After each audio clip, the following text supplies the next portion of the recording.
Assalamualaikum, dear viewers. Welcome to our Alice English Club. We are going to start a new part of our English learning. So let's get started. আজকে আমরা আপনাদের সামনে নিয়ে এসেছি বিভিন্ন প্রকার প্রাণী এবং তাদের বেবিদেরকে ইংরেজিতে কি বলা হয়। অনেক ক্ষেত্রে আমরা কমন কিছু ইংরেজি প্রাণীর নাম জানি, বাট তাদের বেবিদেরকে অর্থাৎ বাচ্চা শিশুদেরকে কি নামে ডাকা হয় সেটা জানি না। ইংরেজির ক্ষেত্রে ভিন্ন কিছু শব্দ রয়েছে যা অত্যন্ত আনন্দকর, মজার আজকে একটি পর্ব হতে যাচ্ছে। So let's get started. Cow, calf. Goat, kid. Ant, pup.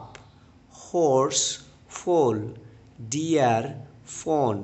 Kangaroo, joe. Dog, puppy.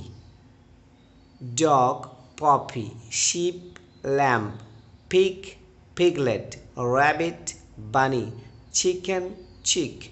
Goose, gosling. Swan, cygnet.